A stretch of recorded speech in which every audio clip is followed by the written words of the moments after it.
Olá, seja bem-vindo ao canal. Se você não me conhece, meu nome é Rebeca e o objetivo desse canal é te ajudar a conhecer mais um pouquinho sobre Deus e sobre a sua palavra. E o vídeo de hoje é o último vídeo da série dos ensinos bíblicos básicos que todo cristão deve saber.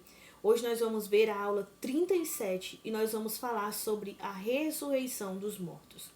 O nosso texto-chave de hoje se encontra no Evangelho de João, capítulo 5, versículo 28 e versículo 29, que diz assim: Não fiquem admirados com isso, pois está chegando a hora em que todos os que estiverem nos túmulos ouvirão a sua voz e sairão.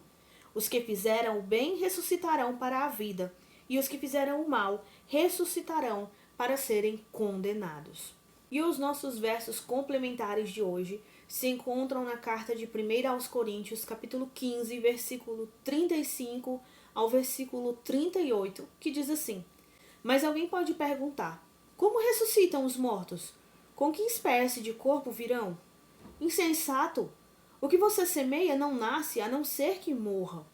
Quando você semeia, não semeia o corpo que virá a ser, mas apenas uma simples semente, como de trigo ou de alguma outra coisa. Mas Deus lhe dá um corpo, como determinou, e a cada espécie de semente dá o seu corpo apropriado. Então, aqui na aula de hoje, nós vamos ver sobre a definição da ressurreição dos mortos, a natureza dessa ressurreição e sobre o estado intermediário. Definição. A palavra ressurreição vem da palavra anastasis, que significa voltar à vida. Nós vemos no Velho Testamento vários personagens que criam na ressurreição. Por exemplo, nós vemos Abraão, que acreditava na ressurreição. Por isso também que ele entregou o seu filho como sacrifício a Deus. Ele obedeceu o pedido que Deus tinha feito. Porque mesmo que Deus não tivesse falado nada, Abraão acreditava que Deus poderia ressuscitar o seu filho dos mortos. A gente vê isso lá em Hebreus 11, versículo 17 e até o versículo 19. Jó acreditava na ressurreição dos mortos. Um cantor salmista, que era filho de Coré, acreditava na ressurreição dos mortos. Nós vemos isso em Salmos 49, versículo 15. Isaías acreditava na ressurreição dos mortos. Isaías 26, 19.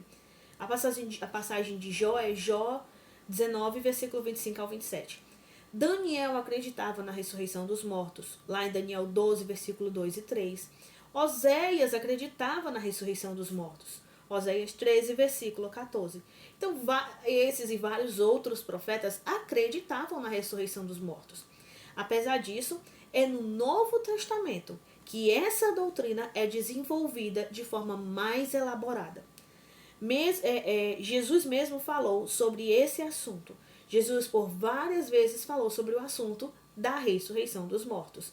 Conforme nós vemos lá em João, capítulo 5, versículo 25 ao 29, e capítulo 6, versículo 39 até o versículo 54. Tanto os que morreram salvos, como os que estiverem vivos, terão os seus corpos transformados em corpos semelhantes ao corpo de Cristo. 1 Coríntios 15, versículos 51 e 52, Romanos 8, versículo 29 e 1 João capítulo 3, versículo 2. Então, tanto os que estiverem vivos no dia da volta de Jesus, quanto os que estiverem mortos, que morreram com Cristo, eles vão ser ressuscitados já num corpo transformado, e aí os vivos serão transformados também, e todos num corpo semelhante ao corpo de Jesus após a ressurreição. Essa transformação vai ocorrer quando tocar a última trombeta.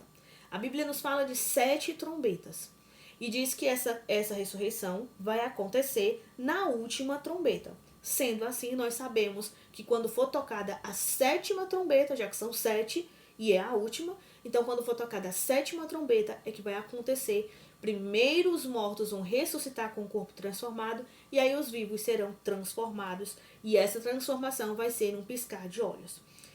Nós vemos isso em Apocalipse 8, versículo 2, que vai ser na última trombeta, que no caso é a 7ª.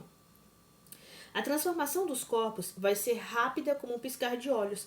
Isso está lá em 1 Coríntios 15, versículo 51 e versículo 52. Não é o arrebatamento que vai ser como um piscar de olhos.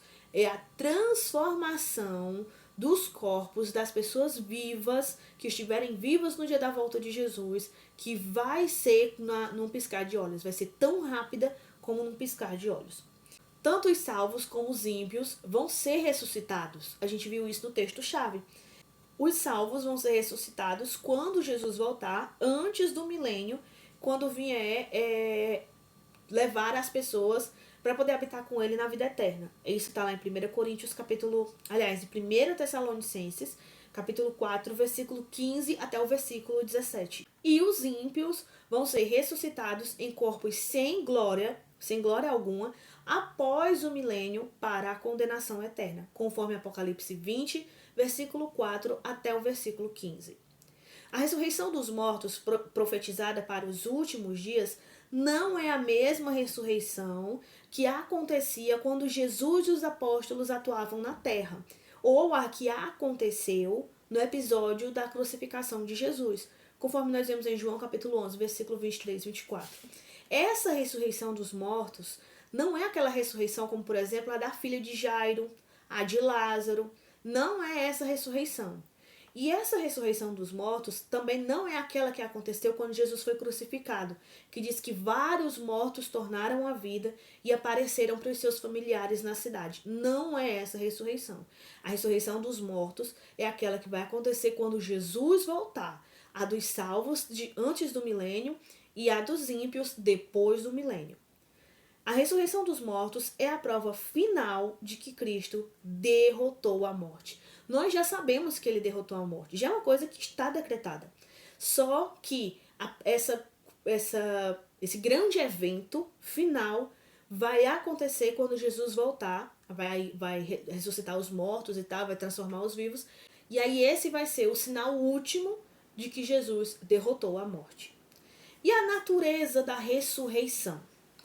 A ressurreição de Jesus nos ensina muito sobre a ressurreição dos salvos. Quando os ressuscitados, os corpos dos salvos vão ser imortais, como o de Jesus, vão ser gloriosos, como o de Jesus, e vão ser fortes, semelhantes ao de Jesus, conforme nós vemos lá em 1 Coríntios 15, versículo 42 ao 49. Os corpos imortais e fracos não podem herdar o reino de Deus e nem podem ser imortais, não podem ser transformados em corpos imortais, conforme 1 Coríntios 15, 50.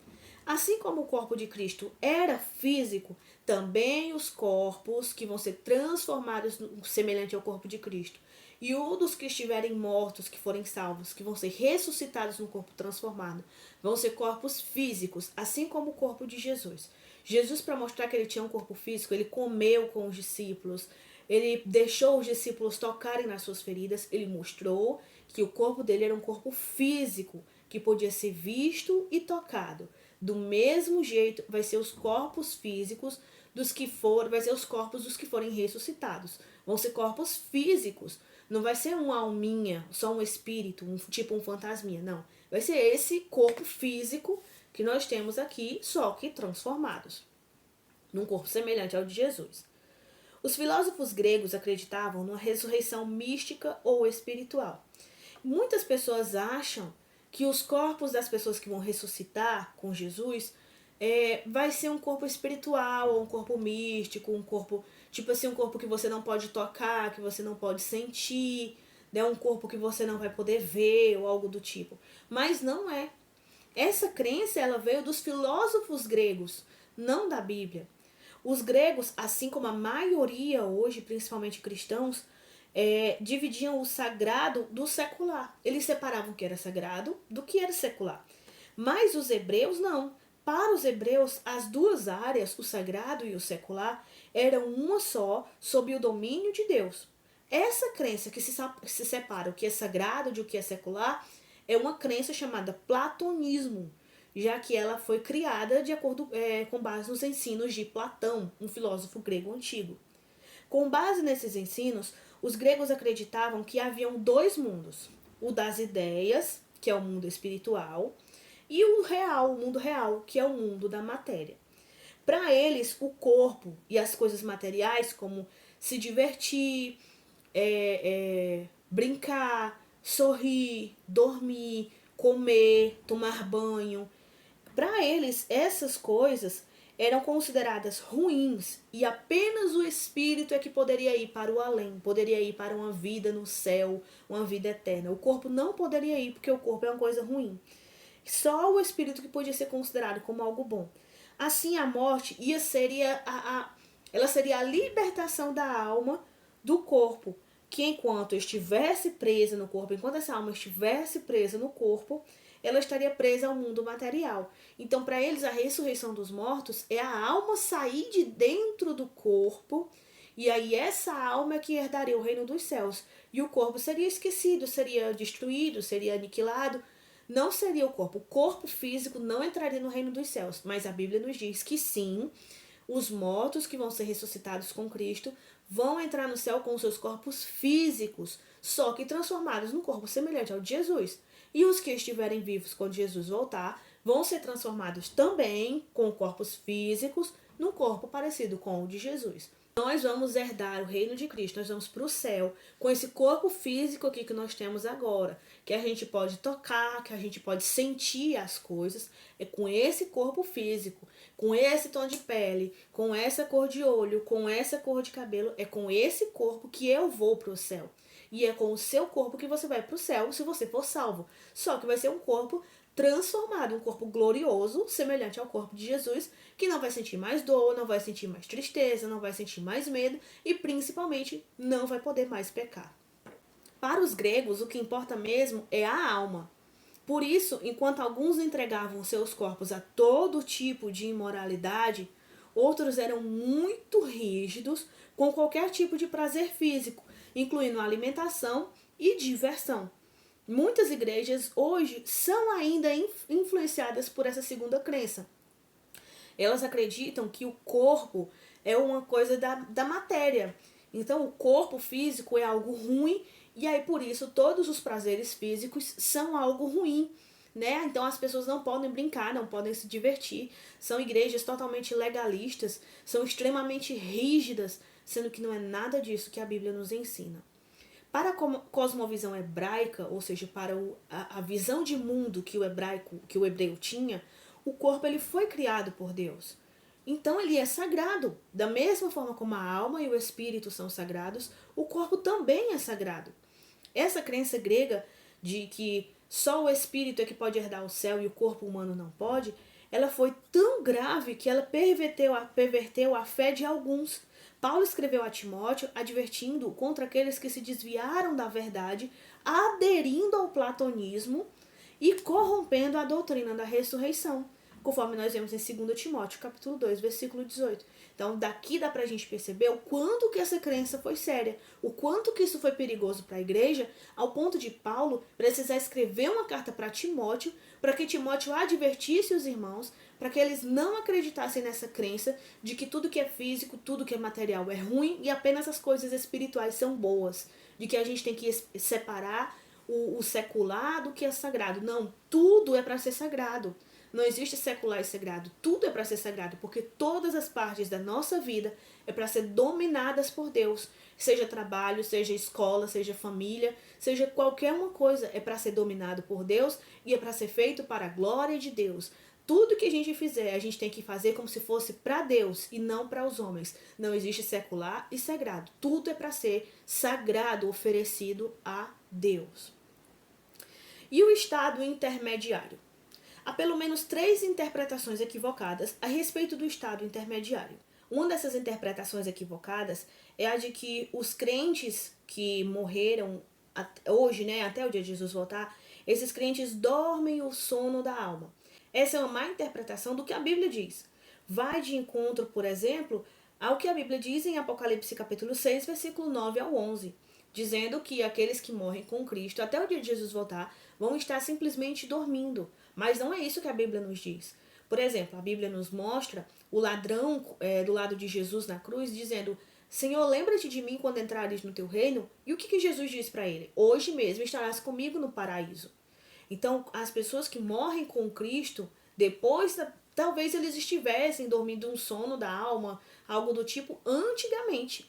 Mas a partir do dia que Jesus morreu na cruz, O ladrão foi aquele primeiro que inaugurou o paraíso. Então as pessoas hoje que morrem com Cristo vão todas para o paraíso. A gente viu lá na aula passada o que era o paraíso, a aula sobre o céu e o inferno.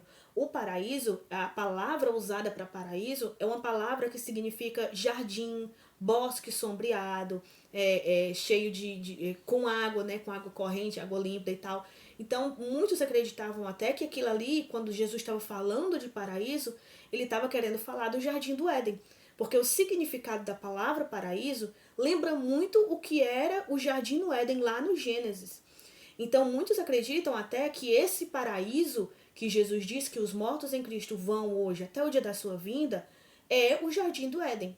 Mas mesmo que seja um Jardim do Éden ou não, os mortos que morrem com Cristo hoje não estão dormindo um sono da alma. Eles foram para o paraíso e lá aguardam até o dia de Jesus voltar e ressuscitar os seus corpos. Aí eles vão voltar para os corpos dele de novo, só que dessa vez vai ser um corpo glorificado, transformado, parecido com o corpo de Jesus.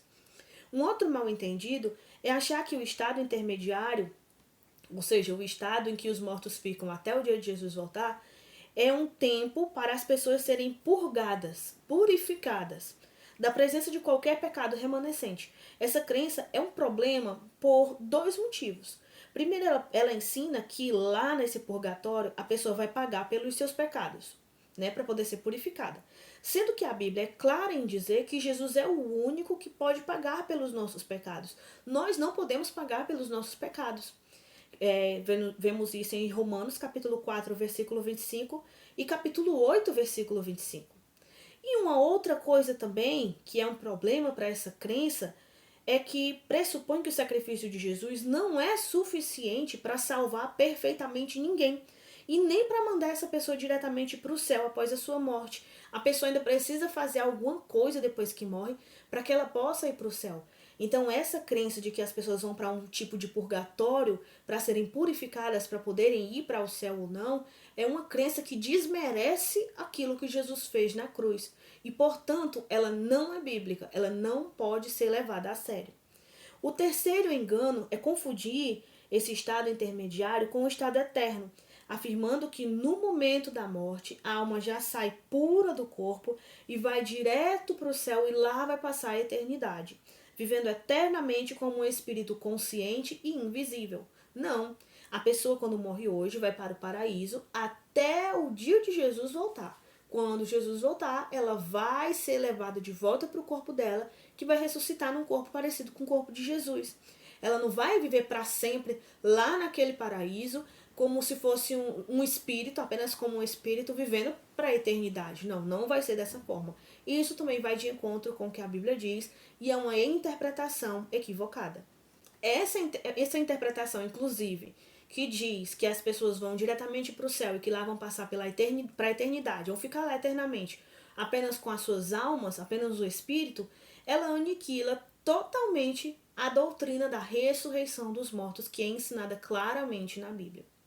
Conclusão: a ressurreição dos mortos nos dá esperanças. Ela nos ensina que a morte não é o fim, tem outra coisa ainda. Ela nos ensina que as dores, as tristezas, as doenças, os problemas vão ter fim. É possível sim que um dia a gente viva nesse nosso corpo, mas sem sentir nada ruim mais, porque o nosso corpo vai ser transformado. Então essa doutrina ela nos dá essa esperança. Ela nos dá a esperança de que nós veremos novamente os nossos amigos e os nossos familiares que morreram salvos. Nós vamos vê-los de novo e vamos reconhecê-los. Nós vamos ter a nossa consciência ainda, nós não vamos ter a nossa memória apagada. E nós vamos reconhecer essas pessoas. Não é maravilhoso isso? Ela nos dá a esperança também de que nós sentiremos, não só no coração, mas na pele, as maravilhas do céu, como toques, cheiros. Nós vamos sentir o gosto das coisas, etc. Inclusive no céu nós vamos comer. Jesus disse que nós vamos ter uma grande ceia. Então você imagina, lá no céu vai ter uma mesa enorme com todo o povo de Deus e todo mundo vai estar lá festejando e comendo junto, bebendo junto, se divertindo na presença de Deus. Jesus disse que inclusive nesse dia seria o dia que ele ia tomar a ceia de novo. Ele está esperando para tomar a ceia de novo com a gente. Então a gente vai ter o nosso corpo físico, a gente vai sentir fisicamente na pele tudo isso. sentir o cheiro de Jesus, o cheiro daquela comida, o gosto daquela comida. Vai poder se maravilhar não só espiritualmente, mas fisicamente. Sentir o calor na pele da glória de Deus. Veja como isso vai ser maravilhoso. Então, essa doutrina, a doutrina da ressurreição dos mortos, ela nos dá essas esperanças. Desde o começo, a doutrina da ressurreição dos mortos já é considerada uma das doutrinas fundamentais do cristianismo, ou seja, um ensino bíblico básico que todo cristão deve saber. Nós vemos isso em Hebreus capítulo 6, versículo 1 ao 2. Negar essa doutrina da ressurreição dos mortos, é também negar o ensino de Cristo e a sua ressurreição. Sendo assim, essa pessoa não pode ser considerada uma pessoa cristã, conforme 1 Coríntios 15, versículo 3, 4 e 12 até o 20. Essa doutrina, ela está entre os pilares da fé cristã. Então essa foi nossa aula de hoje, foi uma aula curta, foi a nossa última aula dessa série dos ensinos bíblicos básicos que todo cristão deve saber. Se você ficou até aqui, se você foi abençoado com essa aula, se você aumentou seu conhecimento com essa aula, curte o vídeo para ajudar o canal a crescer. Assim o YouTube ele vê que o canal deve ser realmente interessante, né? Deve ter realmente um conteúdo relevante e vai recomendar ele próprio o canal para outras pessoas, os vídeos para outras pessoas. Compartilhe esse vídeo para você ajudar mais pessoas a aprenderem sobre essa doutrina tão importante e tão maravilhosa. Se inscreve no canal se você ainda não é inscrito. Assina o sininho das notificações, ativa ele, para que você não perca nenhum dos vídeos aqui no canal. A gente tem vídeo aqui quase todo dia, né? Então, todo vídeo que chegar, você já vai receber a notificação de que tem um vídeo novo. E assim você vai estar ajudando o nosso canal a crescer e a alcançar mais pessoas, para que mais pessoas aprendam mais um pouquinho sobre Deus e sobre a sua palavra. Então esse foi o nosso vídeo de hoje. Eu espero que você tenha sido abençoado e até a próxima.